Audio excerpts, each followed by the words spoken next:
Kalau kita perhatikan, harga jagung dunia semenjak April tahun 2022 lalu telah mengalami penurunan yang sangat signifikan. Dari tertingginya di angka 815 US dollar per bushel, kini sudah turun sekitar 50%-an, menjadi 404 US dollar per bushel aja. Ini tentunya merupakan kabar yang sangat baik ya, buat sektor poultry.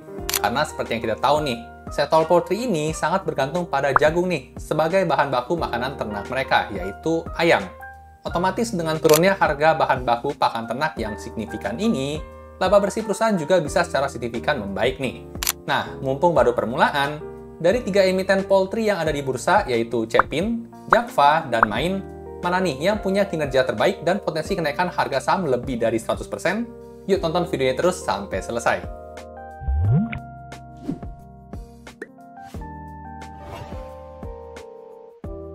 Halo dan selamat datang kembali channel saya Jonathan Tamrin. Buat teman-teman yang belum kenal, saya investor saham aliran fundamental sejak tahun 2018 dan udah sering profit 40% plus sepanjang perjalanan investasi saya. Saya suka teknik fundamental ini karena bisa ngasih keleluasan waktu profit tanpa perlu mantengin grafik saham tiap hari. Jadi style ini cocok banget nih buat saya atau mungkin teman-teman juga yang punya sambilan kerjaan lain. Di video kali ini, saya mau sharing hasil perbandingan kinerja fundamental dan valuasi dari 3 emiten poultry update kuartal 2 tahun 2024. Ada Chepin, ada Jaffa, dan ada Main. Mana dari ketiga emiten ini yang kinerjanya paling bagus dan mana nih yang punya potensi gain paling tinggi? Buat jawaban singkatnya sih saham ini ya. Saya lagi pegang barangnya juga dan udah pernah saya analisain juga di channel ini sebelum mulai melandas. Saham apakah ini? Yuk langsung kita lihat aja pembahasannya. Oke, buat mulai analisanya, saya akan gunakan file RDFE ya. Buat teman-teman yang belum tahu, RDFE merupakan singkatan dari Rekap Data Fundamental Emiten. File ini merupakan file Excel yang saya buat sendiri untuk memudahkan saya menganalisa saham tentunya. Berisi rekap data fundamental inti lengkap semua emiten dalam waktu tren 10 tahun terakhir. Buat teman-teman yang mungkin tertarik sama filenya, boleh cek kolom deskripsi di bawah ya. Karena saya lagi adain promo terbatas nih, buat yang mau early bird RDFE kuartal 3 nanti. Sekarang kita mau pakai dulu buat compare kinerja dan valuasi dari 3 emiten ayam-ayaman. Nah, buat mulai analisanya kita tinggal pindah aja ke kolom komparasi di sini ya. Nah, sekarang kita mau compare 3 emiten poultry, ada Chepin, ada Jaffa, dan ada Main. Tinggal diketik aja di sini, Chepin, Jaffa, JPFA, dan Main. Nah, setelah di-enter, maka langsung muncul ya semua angka-angkanya, kita bisa langsung compare side by side. Mulai dari informasi umumnya, kinerja keuangannya, dan juga nanti valuasinya ada di bawah. Nah, sekarang langsung aja ya, kita bakal coba compare mana nih yang terbaik antara Chepin, JPFA, dan Main. Pertama, kita coba lihat dari sisi kapitalisasi pasar dulu nih dalam miliar rupiah. Untuk Chepin ada di angka 83,6 triliun, Jaffa ada di 18,8 triliun, dan Main hanya di angka 1,8 triliun aja buat angka kapitalisasi pasarnya. Jadi dari data ini kita udah bisa lihat ya kalau ternyata Chepin punya skala bisnis yang jauh lebih besar nih dibandingkan dengan Jaffa dan Main. Nah, saham-saham yang punya angka kapitalisasi pasar yang besar biasanya punya karakteristik lebih liquid dan lebih nggak volatil ya pergerakan harga sahamnya. Jadi untuk saham-saham yang punya angka kapitalisasi pasar besar biasanya paling maksimal satu hari itu naik turunnya di angka kisaran 5% paling maksimalnya. Tapi buat saham-saham yang angkanya kecil sehari itu bahkan bisa sampai 10 atau bahkan 15% ya maksimum naik turunnya karena memang lebih volatil. Otomatis secara risiko bisa kita bilang ya, kalau Chepin ini lebih stabil, Jaffa lebih menengah, dan Main ini lebih volatil ya, lebih beresiko. Nah, lanjut ke poin yang kedua, kita bakal lihat dari sisi harga sahamnya ya. Nah, untuk harga saham di sini, saya pakai penutupan terakhir ya, di tanggal 18 Oktober tahun 2024 kemarin. Untuk Chepin ditutup di harga 5.100, Jaffa di 1.610, dan Main ada di angka 815. Nah, dari sini kita bisa lihat, untuk bisa kita beli Chepin ya, satu lotnya, kita perlu uang sebesar 510.000 nih. Berbeda dengan Main yang mungkin cukup dengan 81.000 aja, kita udah bisa dapat saham satu lotnya. Tapi tentunya, perbedaan harga saham di sini tuh tidak menentukan mahal atau murahnya valuasi sahamnya ya. Bisa jadi nanti yang harganya mahal malah secara valuasi lebih murah, itu sangat mungkin terjadi. Nah, buat soal valuasi nanti kita bahas di bawah. Nah, lanjut lagi sekarang kita lihat dari sisi jumlah saham beredarnya ya. Kita bisa lihat ternyata di sini Chepin yang punya angkanya paling banyak, yaitu sebesar 16,4 miliar jumlah saham yang beredarnya.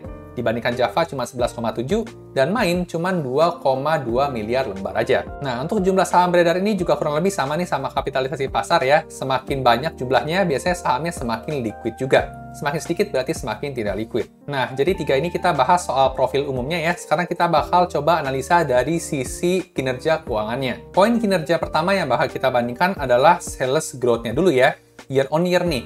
Berarti kinerja kuartal 2 tahun 2024 yang disetahunkan kita bandingkan dengan kinerja kuartal 4 tahun 2023. Nah, kalau kita lihat di sini untuk Cepin angkanya berpotensi naik 7% ya untuk sales growth-nya. Java di 8,1% dan Main di angka 7,7%. Untuk angka sales growth semakin tinggi semakin bagus ya. Berarti untuk poin yang pertama ini dimenangkan oleh Java nih, mengungguli dua saham lainnya. Lanjut lagi ke poin selanjutnya, kita lihat dari sisi net profit growth-nya nih, sama year on year juga. Untuk Cepin berpotensi mencetak net profit growth sebesar 52,5%. Java lebih kenceng ya, 218,2%, dan Main bahkan lebih kenceng lagi nih, mencapai growth 822,5%. Loh, gimana ceritanya nih? Kenapa net profit growth-nya bisa sampai ratus-ratusan persen? Yaitu tadi ya, alasannya karena penurunan harga komoditas jagung dunia. Karena memang nggak bisa dipungkiri ya, untuk saham sektor poultry ini sangat bergantung sekali dengan harga jagung dunia. Semakin rendah harga jagungnya, berarti semakin murah buat beli pakan ternaknya. Jadi keuntungan perusahaan bisa naik secara signifikan. Nah, di sini saya sebentar mau coba analisa lebih lanjut lagi ya, apakah kenaikan 822% ini merupakan all-time high ya untuk saham Main. Sebentar kita lihat dari sisi grafiknya, kita ganti kode sahamnya Main ya. Dan coba kita lihat ya, tren selama 10 tahun terakhir untuk laba bersihnya. Nah, ternyata di sini cukup menarik ya. Di update yang terakhir, kuartal 2 tahun 2024 aja, angkanya sudah 292 miliar untuk laba bersihnya. Jadi sampai data kuartal 2 ini sudah all-time high ya sebenarnya. Dan untuk versi disetahunkannya, berarti dikali 2 ya, angka kuartal 2 ini dikali 2. Jadi angkanya berpotensi di 585 miliar ya untuk laba bersihnya sampai akhir tahun 2024 kalau kinerjanya konsisten. Ya, jadi otomatis kalau kita bandingkan ya dengan kinerja tahun 2023, 63 miliar dengan 585 miliar ya kenaikannya 822%. Nah, jadi ini memang menarik banget ya. Kita balik lagi ke komparasi di sini. Jadi untuk poin net profit growth dimenangkan oleh saham Main ya dibandingkan dengan saham Java dan saham Cepin. Kita lanjut lagi ke poin kinerja keuangan selanjutnya, ada yang namanya gross profit margin ya atau margin laba kotor.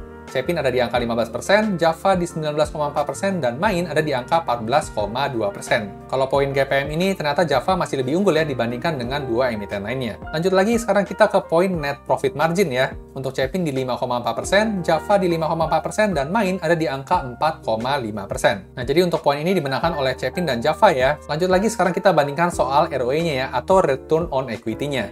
Cepin di angka 12,5%, Java di 20,2%, dan Main ada di angka 24% nih. Nah, ini artinya dengan tingkat modal yang sama, Main ini ternyata lebih efisien ya, bisa menghasilkan lebih banyak dibandingkan Cepin dan Java. Jadi untuk ROE dimenangkan oleh Main. Lanjut kita ke rasio hutangnya ya, ada debt to equity ratio atau rasio debt. Untuk Cepin ada di 0,51 kali, Java di 1,4 kali, dan Main ada di angka 1,29 kali. Nah, untuk rasio hutang ini, angkanya semakin kecil semakin bagus ya, jadi dimenangkan oleh Cepin nih. Untuk Java malah di sini lebih beresiko ya, ada di angka 1,4 kalinya, dan Main lebih aman di 1,2. Nah oke, sekilas jadi kita udah bandingin ya, kinerja keuangan dari tiga emiten poultry. Cukup imbang ya antara Java dan Main nih. Nah, kira-kira dari Java dan Main, mana nih yang lebih layak koleksi, yang punya potensi gain lebih tinggi? Nah, buat jawab pertanyaan itu, kita perlu lihat rasio valuasi ya. Nah, di sini sekarang kita bandingin soal valuasinya. Yang pertama ada PBV. Untuk PBV, Cepin ada di angka 2,96 kali, Java di 1,29 kali, dan Main ada di angka 0,75 kali. Nah, buat rasio PBV, secara umum kita berpatokan pada angka 1 ya. Semakin rendah dari angka 1 berarti semakin undervalue atau murah sahamnya, dan semakin tinggi dari angka 1 umumnya masuk ke kategori semakin overvalue. Nah, kalau dari rasio PBV, Main ini yang paling menarik ya, karena angkanya masih di bawah 1 nih, yaitu 0,75. Kalau Java sudah di 1,3an ini udah kisaran harga wajar ya, atau bahkan menuju ke overvalue. Nah, jadi untuk rasio PBV dimenangkan oleh Main ya. Sekarang kita bandingkan dengan rasio valuasi yang kedua, yaitu pakai PE ratio atau price to earning ratio. Cepin di 23,6 kali, Java di 6,38 kali, dan Main ada di 3,12 kali. Nah, buat rasio PE ratio, kita berpegangan pada angka 10 nih secara umumnya. Semakin rendah dari angka 10, semakin undervalue, dan semakin tinggi dari angka 10 ya semakin overvalue. Nah, di sini kalau kita lihat untuk Cepin sudah mulai overvalue ya, angkanya sudah lebih tinggi dari angka 10, dan Java dan Main masih tergolong undervalue, tapi tetap lebih undervalue si Main ya, karena angkanya cuma 3,12 kalinya aja. Nah, sedikit tips dari saya ya, untuk saham-saham yang punya kategori sebagai saham siklikal, contohnya saham poultry ini, menurut saya akan lebih cocok analisanya pakai PBV nih ketimbang PE ratio. Kenapa? Karena untuk rumus PE ratio itu sangat bergantung dengan earnings perusahaan. Sedangkan untuk perusahaan cyclical, dia punya earnings itu naik turun ya, ngikutin harga komoditas dunia. Ya kayak contohnya di poultry ini, ketika harga jagungnya mahal, ya earningsnya jadi turun. Ketika harga jagungnya turun, earningsnya jadi naik. Jadi dia naik turun. Nah, buat angka lebih detailnya lagi, kita bisa scroll ke bawah ya. Kita coba bandingkan soal penjualannya secara tren 10 tahun terakhir. Nah, ternyata untuk penjualan paling tinggi itu dimenangkan oleh Cepin ya, secara angka nominalnya. Untuk Cepin sudah mencapai 60-an triliun ya untuk revenue-nya, Java di kisaran 50-an triliun, dan untuk saham main, sales-nya itu di kisaran 12 triliunan aja. Lanjut lagi kita lihat tren untuk laba bersihnya ya, selama 10 tahun terakhir juga sama, karena memang skala bisnis Cepin ini jauh lebih gede ya otomatis net profit-nya juga lebih gede. Tapi dalam analisa saham, angka net profit yang lebih besar belum tentu selalu lebih baik ya, karena kita juga ngomongin seberapa efisien juga ya penggunaan modalnya untuk mendapatkan laba tersebut. Nah, kita lihat lagi untuk tren laba kotornya, kali ini dimenangkan oleh Java ya, lebih tinggi nih, di angka 19%-an. Lanjut lagi kita lihat tren margin laba bersihnya ya, selama 10 tahun terakhir. Di sini Cepin sama Java kurang lebih sama ya, di angka 5%-an. Dan main di sini sedikit lebih rendah. Nah, gimana dengan tren ROE-nya? Kita bisa lihat ya, selama 10 tahun terakhir, ternyata angka main ini sudah menembus di angka 24% ya, di kinerja kuartal terakhirnya. Nah, meskipun jadi paling tinggi ya, tapi kalau kita lihat trennya seperti ini, kita juga perlu was-was juga ya, karena akan menimbulkan pertanyaan ya, apakah ROE setinggi ini bisa tetap dipertahankan nih sampai tahun-tahun berikutnya. Lanjut lagi, kita lihat tren rasio DER-nya. Di sini Cepin bagus banget, angkanya selalu di bawah 1 ya untuk rasio hutangnya, dan main juga sudah mulai membaik ya dari 2 tahun terakhir, angkanya terus menurun. Lanjut tren valuasi ya, untuk rasio PBV kita bisa lihat semakin kesini semakin murah ya, angkanya turun terus nih semenjak tahun 2018. Jadi konsisten satu sektor ini turun terus. Lanjut lagi di bawah ada tren rasio PE rasionya ya. Nah, ini seperti yang saya bilang tadi, untuk emiten yang masuk ke sektor cyclical itu kurang cocok kalau pakai rasio PE ratio, karena grafiknya bakal naik turun seperti ini nih, cukup volatil. Nah, jadi lebih cocok untuk pakai rasio PBV-nya aja. Nah, sampai sejauh ini kalau menurut saya ya, yang menarik itu adalah saham main nih, karena secara kinerja tadi cukup meningkat secara signifikan, dan secara valuasi juga yang paling murah. Nah, kalau udah begitu, berarti pertanyaan selanjutnya adalah berapa nih target harga jualnya? Buat analisa target harga jual, kita bisa balik ya ke grafik historis, dan kita masuk ke bagian tab valuasi di sebelah kanan sini. Untuk bagian atas ini kita udah ganti saham main ya tadi. Sekarang kita bakal lihat untuk analisa target harga jual ya menurut rasio PBV. Nah, untuk rasio PBV sebenarnya untuk main ini dia pernah angka tertingginya di 2,2 kalinya ya. Dan angka tertinggi selanjutnya di kisaran 1,6 kalinya. Selama beberapa tahun terakhir turun terus, dan untuk setahun terakhir ini sudah mulai ada peningkatan lagi ya, dari 0,54 ke 0,75, tapi masih di bawah 1. Nah, di sebelah kanan sini ada dua strategi analisa ya, ada membandingkan dengan kinerja PBV selama 5 tahunannya, dan ada juga yang membandingkan dengan angka wajar di angka 1. Pakai strategi yang mana? Menurut saya akan lebih cocok pakai strategi yang kembali ke angka 1 nih. Nah, sekarang kita lihat ya untuk analisanya. Jika target harga wajar kita adalah PBV di angka 1, maka posisi sekarang angka 0,75 adalah angka 1 yang terdiskon sebesar 25%. Dan kalau angka 0,75 ini balik ya ke angka 1, maka dia punya potensi gain sebesar 33,5% nih, dengan target harga jual di Rp1.088 atau tergolong sedikit under value. Nah, naik 33,5% ini kalau dia balik ke angka wajarnya ya di PBV di angka 1. Tapi apakah memungkinkan ya buat saham main ini naik lagi lebih tinggi daripada angka 1? Menurut saya sih sangat mungkin ya, karena kita lihat dari track kinerjanya juga pernah bahkan sampai di angka 2,2. Jadi kalau kita berharap untuk sedikit over value ya di angka 1,2 atau 1,3, menurut saya masih cukup masuk akal. Apalagi sudah didukung juga secara kinerja ya. Tadi kita sudah lihat untuk net profitnya menunjukkan all time high. Jadi menurut saya sih kita bisa sedikit cukup optimis ya. Mungkin fair targetnya nggak di 1000 doang nih, tapi bisa di 1200 atau bahkan 1400. Nah, saya ingat banget waktu dulu saya bikin konten yang ini ya di akhir tahun 2023 ya, bulan Desember. Di sana posisinya PBV-nya masih sangat rendah ya, di 0,55 aja. Dan sejak kisaran saat itu juga saya juga mulai koleksi ya untuk saham main ini dengan beberapa kali averaging up ya, dan saya juga masih hold ya saham main ini yang saat ini lagi floating profit di kisaran 29%. Dan saya pribadi sih cukup optimis ya, kalau dengan angka average saya ini, seharusnya main ini berpotensi untuk nyentuh beggar ya, atau cuan lebih dari 100%. Tapi ini dengan catatan ya, karena waktu itu saya belinya waktu di harga di kisaran 0,55 untuk PBV-nya. Dan tentunya seperti biasa ya, saya disclaimer dulu, tujuan dari pembuatan video ini bukan untuk memberikan rekomendasi beli atau jual suatu saham. Jadi sini saya hanya pure ya, men-sharingkan teman-teman yang saya temukan menarik. Bagus kalau teman-teman dapat insight, tapi buat beli atau jual suatu saham, teman-teman tetap harus ngerjain PR-nya sendiri, atau do your own research. Buat teman-teman yang tertarik sama file Excel RDP-nya, kalian bisa cobain gratis file sampelnya dulu di website joetambrin.com. Jadi kalau cocok, bisa langsung pesan aja. Saat ini saya sedang buka pemesanan buat early bird data kuartal 3 tahun 2024 ya, yang bakal rilis akhir bulan Oktober ini.